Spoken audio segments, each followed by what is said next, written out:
Good morning, dear students. In this video, we're going to discuss with the module third, the second aspect, that is the Confederation of Indian Industry Recommendations towards the corporate governance. That is, in the previous video, we have seen with the Cadbury Committee recommendations. What are all the different recommendations made by the Cadbury Committee towards the corporate governance? In this video, we will be going to discuss with the CII recommendations towards the corporate governance, that is Confederation of Indian Industry recommendations. Okay, so let's start with this. The CII Desirable Corporate Governance Code, that is Confederation of Indian Industry. The Confederation of Indian Industry regarding to that certain what it exactly, we will going to discuss it now. The Confederation of Indian Industry is an association of Indian business which works to create an environment conducive to the growth of industry in the country. Okay, it's one of the body or it's one of the entity. It is going to have the association of many Indian businesses, and along with that, it is going to helpful for in order to grow of the industries. Okay, so if you can see means in most of the websites you will get this industry related information will be available in this website very easily. Okay, Confederation of Indian Industry, it will be going to give certain ideologies towards the industries. Okay, it is one of the body or it is one of the entity. Okay, or it's just like a one enterprise or entity itself. Okay, CII is a non-government or not-profit, not-for-profit, industry-led and industrially managed organization playing a proactive role in India's development process, as I already told you. And it was founded in 1895. CII has a over 7,200 members from the private as well as from the public sectors, including small and medium enterprises and MNCs, and an indirect membership of over 1 lakh. And CII works closely with government on policy issues, interfacing with thought leaders, and enhancing efficiency, competitiveness, and business opportunities for industry through a range of specialized services and strategic global linkages. Okay, CII, it is going to perform these are all the different functions. It is going to mix the government policy issues. Okay, government on policy issues, and it is going to interface with the thought leaders, that is whatever the kind of a thought it will be going to have it, they will be going to prepare one pro forma for it, and they will be going to give certain recommendations. Okay, and next is enhancing efficiency, that is their function, it is the enhancing of the efficiency of the industries, so they will play it. And competitiveness and business opportunities for industry, that is competitive strategies, how they need to make, those are all kind of aspects will be going to dealt by the Confederation of Indian Industry, a non-government organization. And here business opportunities for industry through a range of specified services and strategic global linkages. Okay, means strategic global linkages ಗಳು ಕೂಡ ಇರುತ್ತೆ, in the sense nothing but uh, worldwide how the different activities will be going to carried out, no, based on which they will be going to formulate certain linkages as well. Okay, that is worldwide connections will be there, that is if in our India the industry it's been located, okay, in foreign country the subsidiary company will be there. Okay, so that's what recommendations will be provided for both home and host countries company. Okay, so it is a main and major function of this industry, that is Confederation of Indian Industry. Okay,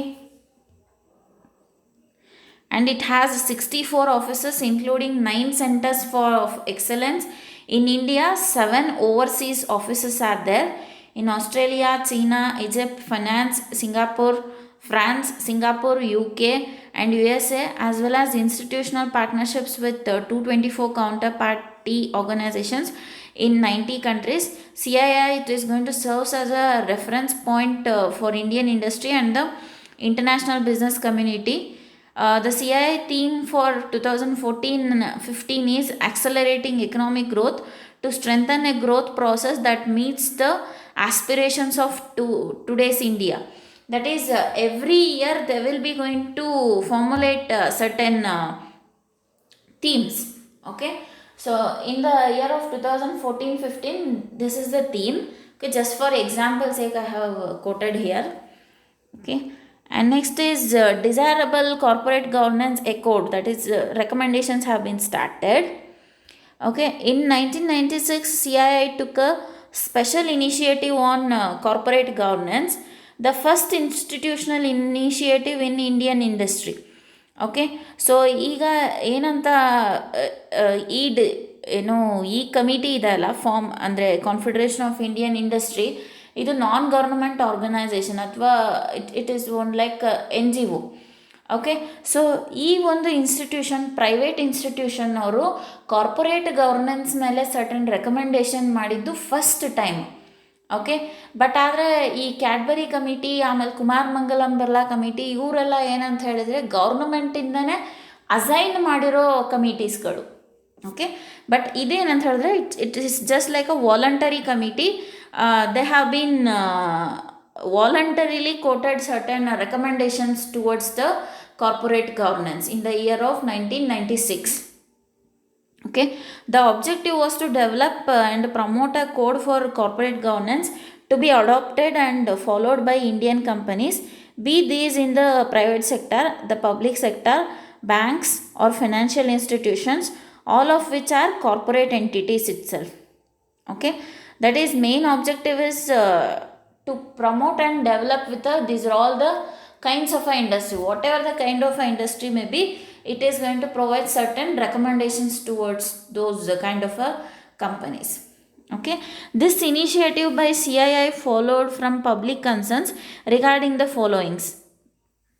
okay, ಅಂದರೆ ಈ initiative ಅಲ್ಲಿ ಯಾವುದಕ್ಕೆಲ್ಲ concentration ಮಾಡಿದರು ಈ ಕಮಿಟಿಯವರು ಅಂತ ಹೇಳಿದರೆ, first is protection of investor interest, especially the small investors, and the promotion of transparency within business and industry, the need to move towards international standards in terms of disclosure of information by the corporate sector, and through all of this to develop a high level of public confidence in business and industry. Okay, so for these all the reasons, the Confederation of Indian Industry have been taken an initiative towards the corporate governance in order to enhance these sectors in the organization. Okay, and the CII roles, that is Confederation of Indian Industries roles are, the primary goal is to develop Indian industry and to ensure that government and society as a whole understand both the needs of industry and its contribution to the nation's well-being. Okay, and for this we work to identify and strengthen industry's role in the economic development of the country, to act as a catalyst in bringing about the growth and development of Indian industry. Catalyst means nothing but the middleman, and to reinforce the industry's commitment to society, to provide up-to-date information and data to industry and government.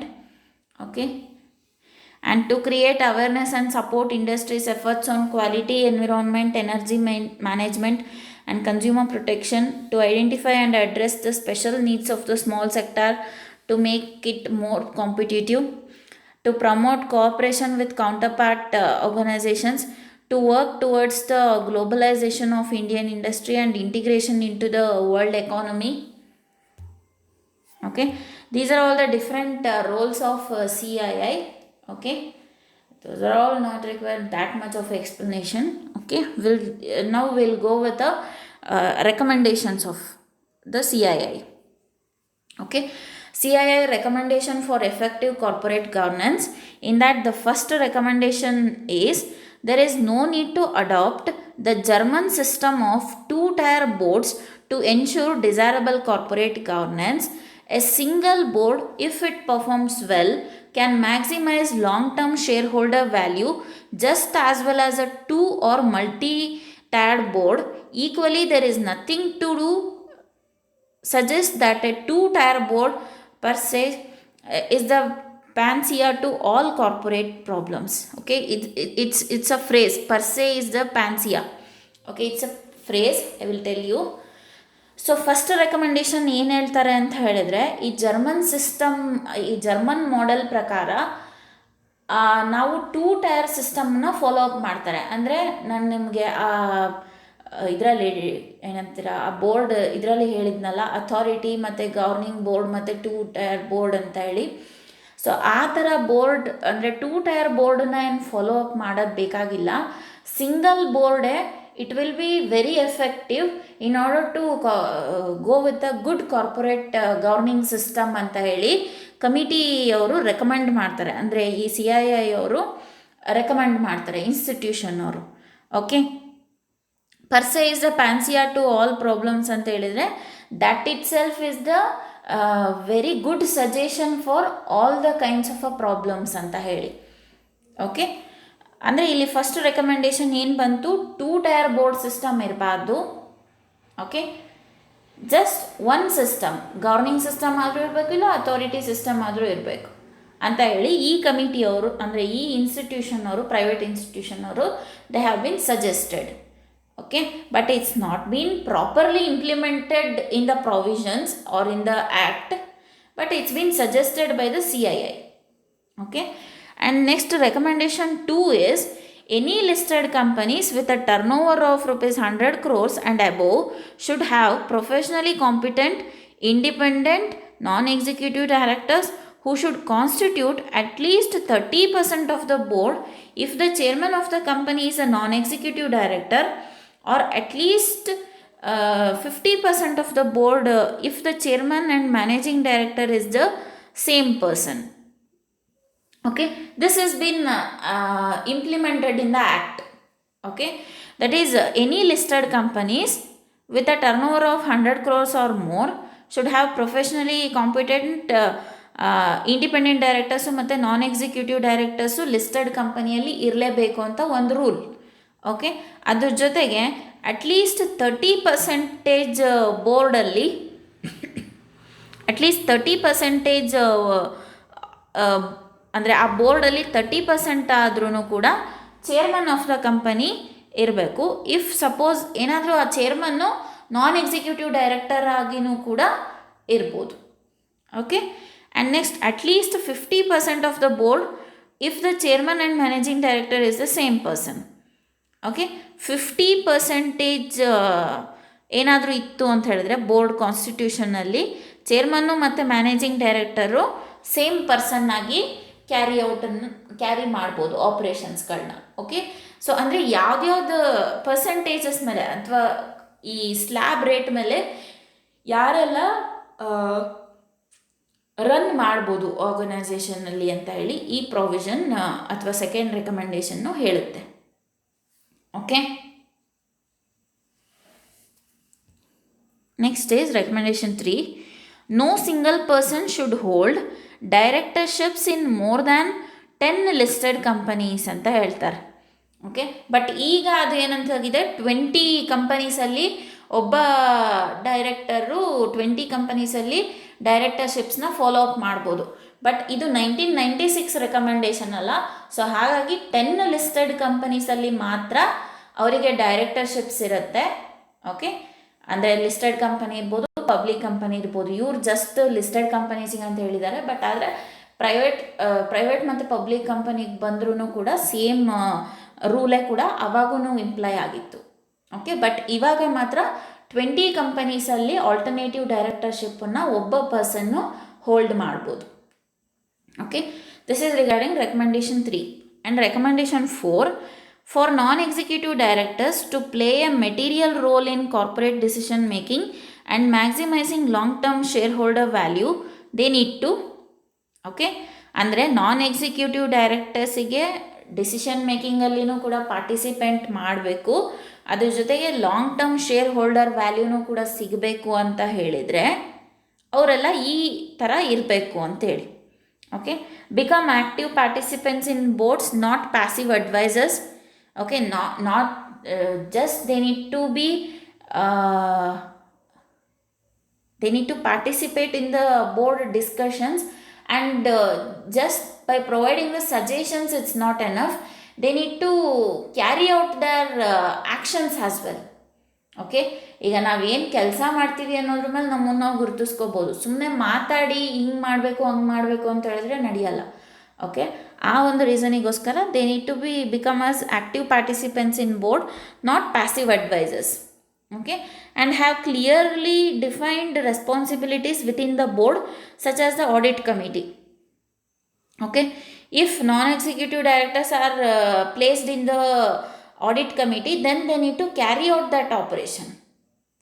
Okay, whatever the responsibilities it's been assigned by the company, they need to follow.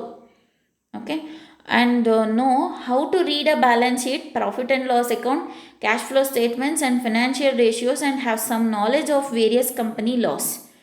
Okay, so as being not just for the non-executives, for executive directors also, the knowledge regarding these financial aspects is very much important. Okay, without having the financial knowledge, if they will be going to become as directors, then it is not enough. Okay, so this is the recommendation 4, and recommendation 5 suggests that to secure better effort from non-executive directors. Okay, ಅಂದರೆ ಯಾವ ಥರ secure ಮಾಡ್ಬೋದು ನಾನ್ executive ಡೈರೆಕ್ಟರ್ಸನ್ನು ಕಂಪನೀಸಲ್ಲಿ ಅಂತೇಳಿ. Okay, the companies should pay commission over and above the sitting fees for the use of the professional inputs. Okay, ಈಗ ಒಬ್ಬ ನಾನ್ executive director ಆಗಿದ್ದಾರೆ ಅಂತ ಹೇಳಿದ್ರೆ ಅವ್ರಿಗೆ ಸ್ಯಾಲರಿ ಅಥವಾ ರೆಮ್ಯುನರೇಷನ್ ಪ್ರೊವೈಡ್ ಮಾಡಲೇಬೇಕು.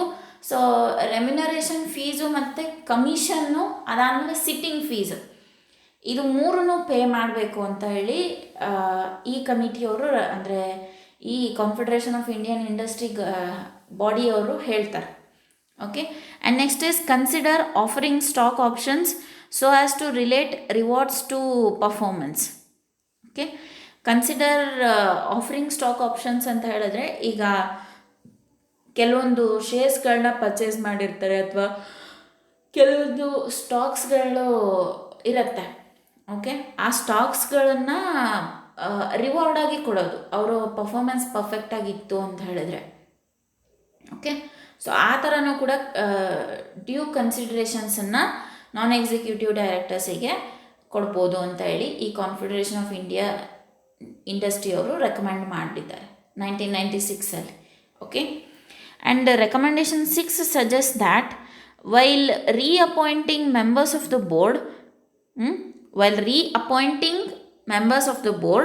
the company should give the attendance record of the concerned directors. Okay, ಈಗ ಯಾರನ್ನಾದರೂ ರೀಅಪಾಯಿಂಟ್ ಮಾಡಬೇಕು ಅಂತ ಹೇಳಿದರೆ ಮೆಂಬರ್ಸ್ ಆಫ್ ದ ಬೋರ್ಡ್ಗೆ, ಸೊ ಆವಾಗ ಅಟೆಂಡೆನ್ಸ್ ರೆಕಾರ್ಡ್ ಬೇಕಾಗತ್ತೆ. ಅಂದರೆ ಪಾಸ್ಟಲ್ಲಿ ಯಾವ ಥರ ಇದ್ದರು ಈ ಒಬ್ಬ ಪರ್ಸನ್ನು. ಸೊ ಈಗ ನಾವು ಅವ್ರನ್ನ ಮತ್ತೆ ಹೈರ್ ಮಾಡಿದರೆ weather in future also whether we will be going to get good or bad results from that particular person ಅಂತ ಹೇಳಿ it will be going to validated. Okay, and next, if a director has not been present, absent with or without leave, ಹೆಂಗಾದರೂ ಇರ್ಬೋದು, if a director has not been present for 50% or more meetings, then this should be explicitly stated in the resolution that is put to vote. Okay, so if suppose ಏನಾದರೂ ಒಬ್ಬ director 50% ಮೀಟಿಂಗ್ಸಲ್ಲಿ attend ಆಗಿಲ್ಲ ಅಂದರೆ, okay, ಆವಾಗ ಏನು ಮಾಡ್ತಾರೆ ಅಂತ ಹೇಳಿದರೆ, so ಅವರಿಗೆ ವೋಟಿಂಗ್ ಪವರ್ ಏನಿರುತ್ತೆ ಆ ವೋಟಿಂಗ್ ಪವರನ್ನು ಕೊಡೋದಿಲ್ಲ. Okay, as a general practice, one should not reappoint any director who has not had the time attend even one half of the meetings. Okay, ಅಂದರೆ 50% ಅವ್ರೇನಾದರೂ ಅಟೆಂಡೆನ್ಸ್ ಇಲ್ಲ ಅಂತ ಹೇಳಿದ್ರೆ ಅವರಿಗೆ ವೋಟಿಂಗ್ ಪವರು ಇರೋದಿಲ್ಲ, ಅದಾದಮೇಲೆ ಡೈರೆಕ್ಟರ್ ಪೋಸ್ಟಿಂದ ಅವ್ರನ್ನ ಕೆಳಗೂ ಕೂಡ ಇಳಿಸ್ಬೋದು. Okay. And next, recommendation 7, it is relating to the key information that must be reported to and placed before the board committee. The board must contain annual operating plans and budgets, okay, and quarterly results for the company as a whole and its operating divisions or business segments, and internal audit reports, default in payment of interest or non-payment of the principal on any public deposit creditor or financial institutions, okay, any issue which involves possible public or product liability claims of a substantial nature, details of any joint venture or collaboration of agreement, transaction that involve substantial payment towards goodwill, brand equity or intellectual property. Okay. So ಈ ಎಲ್ಲ key points basis ಮೇಲೆ ಕೆಲವೊಂದಿಷ್ಟು ಪ್ರೊವಿಷನ್ಸ್ಗಳು ಹೇಳಿದ್ದಾರೆ. Annual operating plans, ಬಜೆಟ್ಸು ಯಾವ ಥರ follow up ಮಾಡಬೇಕು, financial ರೇಷಿಯೋಸ್ನ ಯಾವ ಥರ ಮಾಡಬೇಕು, ಈ ಥರ ಡಿಫ್ರೆಂಟ್ ಆಸ್ಪೆಕ್ಟ್ಸ್ಗಳ ಮೇಲೆ they have made the recommendations. Okay. Next is regarding with the recommendation 8. The listed companies with either a turnover of rupees 100 crore or a paid up capital of rupees 20 crores should set up audit committees within 2 years. ರೈಟಾ? ಇದನ್ನು ನಾವು audit committee ಮಾಡುವಾಗನೇ ಇದನ್ನು ನಾನು ನಿಮಗೆ ಹೇಳಿದೆ. Next, audit committees should consist of at least 3 members all drawn from a companies non executive directors. ಯಾರೆಲ್ಲ ನಾನ್ executive directors ಇರ್ತಾರೆ ಅವರನ್ನೇ ಆಡಿಟ್ ಕಮಿಟಿಯಲ್ಲಿ ಡಿರೈವ್ ಮಾಡಬೇಕು. Okay. To be effective, the audit committees should have clearly defined terms of reference and its members must be willing to spend more time on the company's work. Okay. ಈಗ audit ಕಮಿಟಿಯಲ್ಲಿ ಇದ್ದಾರೆ ಅಂತ ಹೇಳಿದ್ರೆ ಆ audit ಕಮಿಟಿಯಲ್ಲೇ work ಮಾಡಲಿಕ್ಕೆ and more ಟೈಮನ್ನು spend ಮಾಡಬೇಕು. Okay. Next, audit committees should assist the board in functions relating to the financial statements and proposal that accompany the public issue of any security. Okay. So audit committees ಅವರು ಏನು ಮಾಡಬೇಕು ಅಂತ ಹೇಳಿದ್ರೆ financial statements ಅಥವಾ ಕೆಲವೊಂದಿಷ್ಟು financial ಪ್ರಪೋಸಲ್ಸ್ಗಳನ್ನ ready ಮಾಡಿರ್ತಾರೆ, like project ಥರ. ಆ ಪ್ರಾಜೆಕ್ಟ್ ಥರ ಮಾಡಿರೋದೆಲ್ಲದೂ ಕೂಡ ಪಬ್ಲಿಕ್ ಇಶ್ಯೂಗೆ, ಅಂದರೆ ಪಬ್ಲಿಕ್ಕಿಗೆ it need to reach. Okay. With of the secure ಫಾರ್ಮ್ಯಾಟಲ್ಲಿ ಪಬ್ಲಿಕ್ಕಿಗೆ ರೀಚ್ ಆಗಬೇಕು. Okay. And next is audit committees should periodically interact with the statutory auditors and the internal auditors to ascertain the quality of the companies accounts as well as the capability of the auditors themselves. Okay. ಈ government ಆಡಿಟರ್ಸು ಮತ್ತು company ಒಳಗಡೆ ಯಾರೆಲ್ಲ auditors ಇರ್ತಾರೆ ಅವರಿಬ್ಬರೂ ಕೂಡ scrutinise ಮಾಡ್ತಾನೆ ಇರಬೇಕು books of ಅಕೌಂಟ್ಸನ್ನು. Okay. Scrutinise ಅಂದರೆ ಏನಕ್ಕೆ ಅಂತ ಹೇಳಿದ್ರೆ ಹ್ಯೂಮನ್ ಟೆಂಡೆನ್ಸಿ ಅಲ್ವಾ, ಮರ್ತೋಗಿರ್ತೀವಿ, ಏನೋ ಒಂದು ಬಿಟ್ಟೋಗಿರ್ತೀವಿ. ಓಕೆ. ನಾವು ಏನೇ ಒಂದು ಸ್ಟೇಟ್ಮೆಂಟನ್ನು ರೆಡಿ ಮಾಡಿದರೆ ನಮ್ಮ ತಪ್ಪುಗಳು ನಮಗೆ ಗೊತ್ತಾಗಲ್ಲ.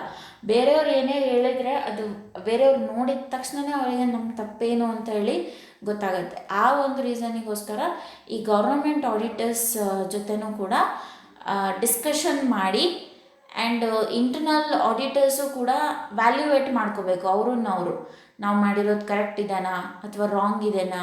ಸೊ ಸ್ಟ್ಯಾಚ್ಯುಟರಿ ಆಡಿಟರ್ಸ್ ಅವರು ಕೆಲವೊಂದಿಷ್ಟು ಅಂದರೆ ಕೆಲವೊಂದಿಷ್ಟು ಚೇಂಜಸ್ ಅಥವಾ ಮಾಡಿಫಿಕೇಷನ್ಸ್ ಹೇಳ್ತಾರೆ, ಅದನ್ನು ಚೇಂಜ್ ಮಾಡಬೇಕು, ಮಾಡಿಫೈ ಮಾಡಬೇಕು. ಓಕೆ. ಸೊ ಅದೆಲ್ಲದೂ ಕೂಡ ಈ CII ಅವರು ರೆಕಮೆಂಡ್ ಮಾಡಿದರು. Okay. And recommendation 9, it is going to says about the additional shareholders information. Okay. The listed company should give data on high and low monthly averages of share prices. High and low monthly averages of share prices ಅಂತ ಹೇಳಿದ್ರೆ ಈಗ ಒಂದು company share ತೊಗೊಂಡ್ರೆ ನಿಮಗೆ daily ಡಾಟಾನೂ ಸಿಗುತ್ತೆ. Okay. ಅಂದರೆ ಎಷ್ಟು price fluctuate ಆಗಿದೆ ಆ್ಯಂಡ್ ಎಷ್ಟು ಪಾಯಿಂಟ್ಸ್ ಬೇಸಿಸ್ ಮೇಲೆ ಫ್ಲಕ್ಚುಯೇಟ್ ಆಗಿದೆ ಹಾಗೆ ಅಂತ ಇಲ್ಲಿ. ಓಕೆ. ಆ ಫ್ಲಕ್ಚುಯೇಟ್ ಆಗಿರೋ ಪಾಯಿಂಟ್ಸ್ ಎಷ್ಟು ಅಂತ ಹೇಳಿ ಶೇರ್ ಪ್ರೈಸಸ್ಸನ್ನು ಡಿಟರ್ಮೈನ್ ಮಾಡಬೇಕು ಲಿಸ್ಟೆಡ್ ಕಂಪನೀಸ್ ಅವರು. Okay, and greater detail on business segments. ಅಂದರೆ ಬಿಸ್ನೆಸ್ ಸೆಗ್ಮೆಂಟ್ಸ್ ಅಂತ ಹೇಳಿದ್ರೆ ಬಿಸ್ನೆಸ್ ಲೈನ್ಸ್ ಅಥವಾ ಡಿಫ್ರೆಂಟ್ ಸೆಗ್ಮೆಂಟ್ಸ್ಗಳಿರುತ್ತಲ್ಲ. ಈಗ ಸೇ ಫಾರ್ ಎಕ್ಸಾಂಪಲ್ ನೀವು ಇನ್ಫೋಸಿಸ್ ತೊಗೊಂಡ್ರೆ ಸಾಫ್ಟ್ವೇರ್ಸ್, ಓಕೆ, ಅದ್ರ ಜೊತೆಗೆ ಬಂದರೆ ಬಿ ಪಿ ಒ ಅದು ಒಂದು ಸೆಗ್ಮೆಂಟ್. ಓಕೆ, ವಿಪ್ರೋಗೆ ಬಂದ್ರಿ ಅಂತ ಹೇಳಿದ್ರೆ ಕೆಲವೊಂದು ಸೋಪ್ಸು, ಆಮೇಲೆ ಶಾಂಪೂಸು, ಅದಾದಮೇಲೆ ನೆಕ್ಸ್ಟು ಅವರು ಏನೋ ಸಾಫ್ಟ್ವೇರ್ ಬಿಲ್ಡಿಂಗಲ್ಲೂ ಕೂಡ ಇದ್ದಾರೆ. ಓಕೆ, ಆಮೇಲೆ ಇನ್ನೂ ಡಿಫ್ರೆಂಟ್ ಕಂಪನೀಸಿಗೆ ತೊಗೊಂಡ್ರೆ ಸೆಗ್ಮೆಂಟೇಷನ್ಸ್ ಇರುತ್ತಲ್ಲ, ಆ ಸೆಗ್ಮೆಂಟೇಷನ್ಸ್ ಮೇಲೂ ಕೂಡ ಕೆಲವೊಂದಿಷ್ಟು ಡೀಟೇಲ್ಸನ್ನು ಪ್ರೊವೈಡ್ ಮಾಡಬೇಕಾಗತ್ತೆ. ಓಕೆ, ಅಂದರೆ ಶೇರ್ ಹೋಲ್ಡರ್ಸಿಗೆ ಇನ್ಫಾರ್ಮೇಷನನ್ನು ಪ್ರೊವೈಡ್ ಮಾಡುವಾಗ. Okay, and next is recommendation 10. It is going to suggest about the consolidations. Okay, ನೀವು ಇಂಟರ್ನ್ಯಾಷನಲ್ ಅಕೌಂಟಿಂಗಲ್ಲಿ ಓದಿರ್ತೀರಲ್ಲ, consolidation of the subsidiary and the parent ಕಂಪನಿದು ಬ್ಯಾಲೆನ್ಸ್ ಶೀಟನ್ನು ಕಂಪೈಲ್ ಮಾಡ್ತಾರೆ, ಅದರ ರಿಲೇಟೆಡ್ ಹೇಳಿರೋದು. Consolidation of group accounts should be optimal and subjective. Yes, of course optimal ಆಗಿರಬೇಕು. ಅಂದರೆ ಅದಕ್ಕೊಂದು ಫಾರ್ಮ್ಯಾಟ್ ಇದೆ ಅಲ್ಲ, ಟಿ ಫಾರ್ಮ್ಯಾಟು, ಪೇರೆಂಟ್ ಕಂಪನಿ ಮತ್ತು particulars parent company, subsidiary company and particulars parent and subsidiary company ಅಂತೇಳಿ ಅದರ ಬೇಸಿಸ್ ಮೇಲೆ ಅವರು ಅಕೌಂಟನ್ನು ಪ್ರಿಪೇರ್ ಮಾಡಬೇಕು. Okay, if a company chooses to voluntarily consolidate, it should not be necessary to represent the accounts of its subsidiaries under subsidiary companies under section 212 of companies act. Okay, so ಇಲ್ಲೇನಂತ ಹೇಳಿದ್ರೆ consolidation ಮಾಡಬೇಕು ಅಂತ compulsory rule ಇದೆ. But ಒಂದೊಂದು ಸರಿ ಏನಾಗುತ್ತೆ ಅಂತ ಹೇಳಿದ್ರೆ, if a company chooses to voluntarily consolidate, ಅಂದರೆ ವಾಲಂಟರಿಯಾಗೇ ಕನ್ಸಾಲಿಡೇಟ್ ಮಾಡಬೇಕು ಅಂತ ಬಂತು ಅಂತ ಹೇಳಿದರೆ ಕಂಪನಿ, ಅಂದರೆ ಸಬ್ಸಿಡರಿ ಕಂಪನಿದು ಮತ್ತು ಪೇರೆಂಟ್ ಕಂಪನಿದು ಬ್ಯಾಲೆನ್ಸ್ ಶೀಟನ್ನು ಒಟ್ಟಿಗೆ ಪ್ರಿಪೇರ್ ಮಾಡಬೇಕು ಅಂತ ಬಂತು ಅಂದರೆ, ಆ ಕೇಸಲ್ಲಿ it should not be necessary to represent the accounts of its subsidiary companies. ಅಂದರೆ ಸಬ್ಸಿಡರಿ ಕಂಪನಿಯ ಅಕೌಂಟ್ಸನ್ನೇನು ನಾವು ಶೋ ಮಾಡೋ ನೆಸೆಸಿಟಿ ಇಲ್ಲ. ಜಸ್ಟ್ ಪೇರೆಂಟ್ ಕಂಪನಿಯ ಏನೆಲ್ಲ ಟ್ರಾನ್ಸಾಕ್ಷನ್ ಆಗಿದೆ ಅಂತ ಹೇಳಿ ಶೋ ಮಾಡಿದ್ರೂ ನಡೆಯುತ್ತೆ. ಅಂದರೆ ಡಿಸ್ಕ್ಲೋಸ್ ಮಾಡುವಾಗ, ಪಬ್ಲಿಕ್ಕಿಗೆ ಡಿಸ್ಕ್ಲೋಸ್ ಮಾಡುವಾಗ. Okay, it is as per section 212 of the companies act. Okay, next regarding with the recommendation 11.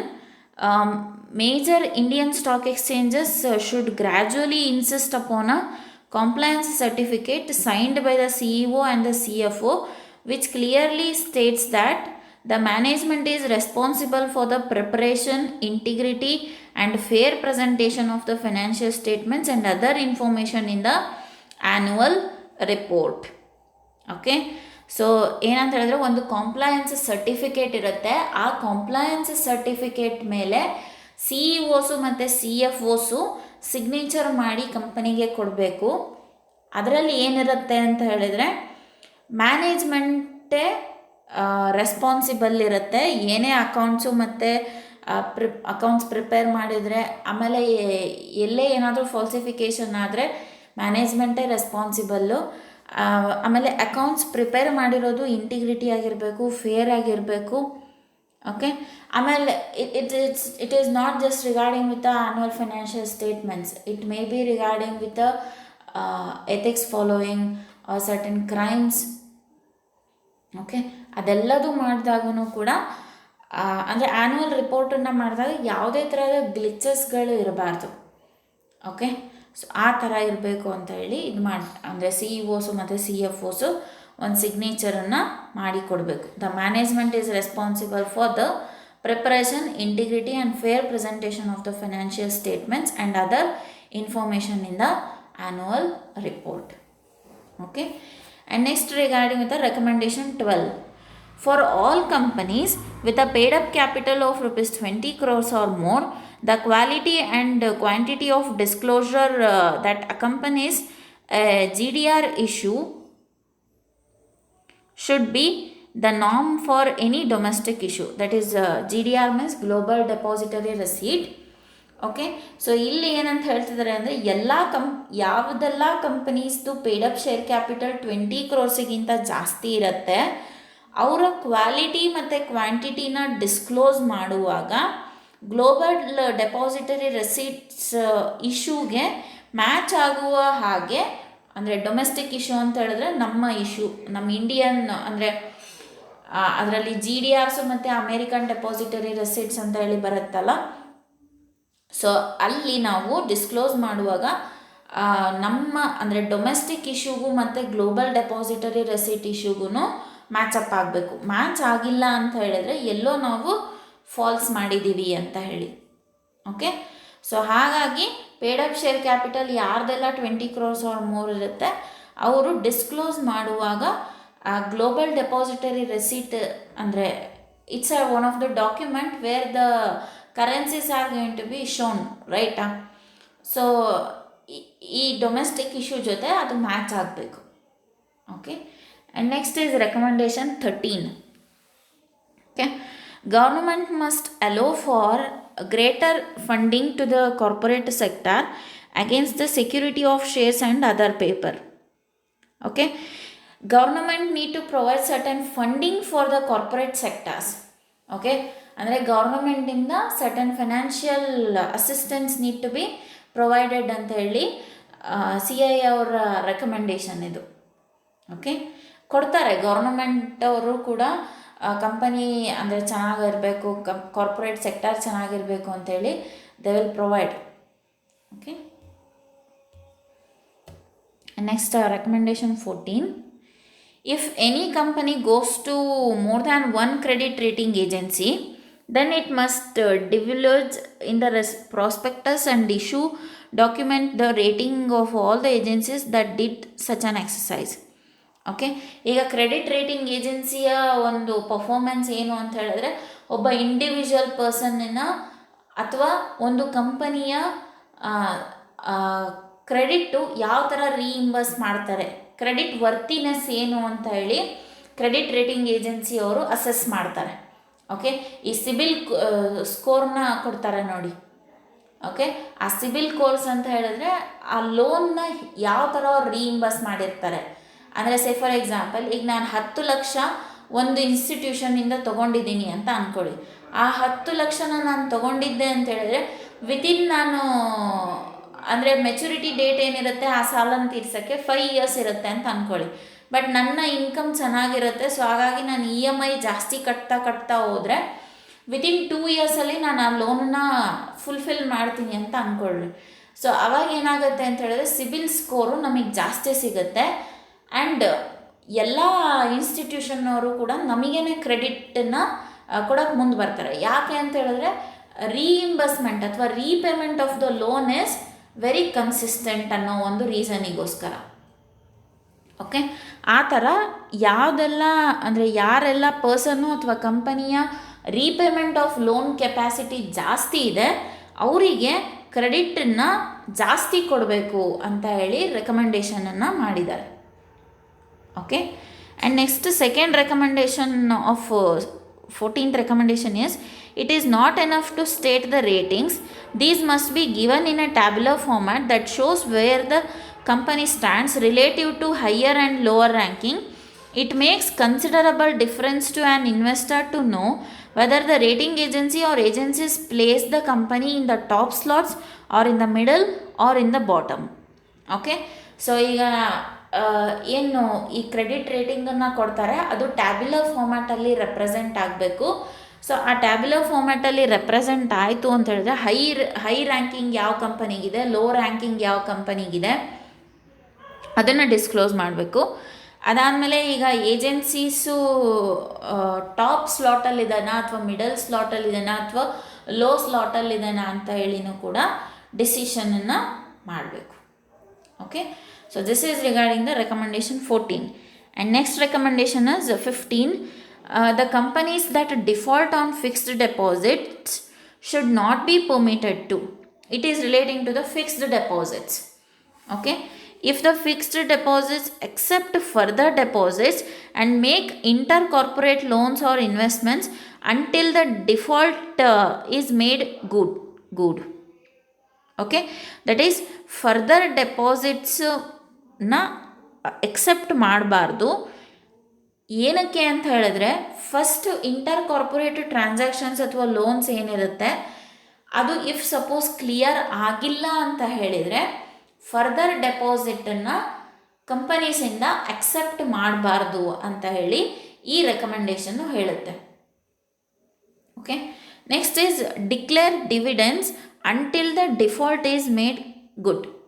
Okay, so ಏನಂತ ಹೇಳಿದ್ರೆ, ಈಗ ಫಸ್ಟ್ ನಾನು ಏನಂತ ಹೇಳಿದೆ, ಇಂಟರ್ ಕಾರ್ಪೊರೇಟ್ ಲೋನ್ಸ್ಗಳು ಕ್ಲಿಯರ್ ಆಗೋ ತನಕ ನೆಕ್ಸ್ಟ್ ಫರ್ದರ್ ಡೆಪಾಸಿಟ್ಸಿಗೆ ಕಂಪನಿಗೆ ಚಾಯ್ಸ್ ಕೊಡಬಾರ್ದು ಅಥವಾ ಚಾನ್ಸ್ ಕೊಡಬಾರ್ದು ಅಂತ ಪ್ರೊವಿಷನ್. ಅದೇ ಥರನೇ ಕಂಪನಿಯಲ್ಲಿ ಎಲ್ಲ ಲೋನ್ಸ್ಗಳು ಆಮೇಲೆ ಏನೆಲ್ಲ ಲೆಂಡಿಂಗ್ಸ್ಗಳಿರುತ್ತೆ ಅದೆಲ್ಲ ವಾಪಸ್ ಆದಮೇಲೆ ಡಿವಿಡೆಂಡ್ಸನ್ನು ಆ ಪ್ರಾಫಿಟ್ ಪೋರ್ಷನ್ ಏನು ಉಳಿಯುತ್ತೆ ಅದರಲ್ಲಿ ಡಿಕ್ಲರೇಷನನ್ನು ಮಾಡಬೇಕು. Okay, this is regarding the recommendation 15.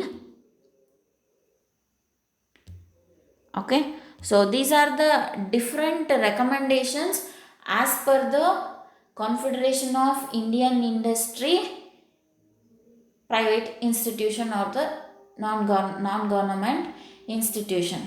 Okay, so ಇವರಲ್ಲಿ ಏನಂತ ಹೇಳಿದ್ರೆ, more emphasis on the corporate governance. Okay, Cadbury committee ಅವರಿಗಿಂತನೂ ಕೂಡ ಇವರು ಭಾಳನೇ ಚೆನ್ನಾಗಿ ಎಲ್ಲ ಮ್ಯಾಟರ್ಸನ್ನು ಕವರ್ ಮಾಡಲಿಕ್ಕೆ ಅಂತೇಳಿ ಟ್ರೈ ಮಾಡಿದ್ದಾರೆ. ಓಕೆ, ಆ್ಯಂಡ್ ಈ ಒಂದು ರೆಕಮೆಂಡೇಷನ್ಸ್ಗಳು ಬಹಳಷ್ಟು ಆ್ಯಕ್ಟಾಗಿ ಪ್ರೊವಿಷನ್ಸ್ಗಳಾಗಿ ಇಂಪ್ಲಾಯ್ ಆಗಿದ್ದಾವೆ ಕಂಪನಿ ಆ್ಯಕ್ಟಲ್ಲಿ.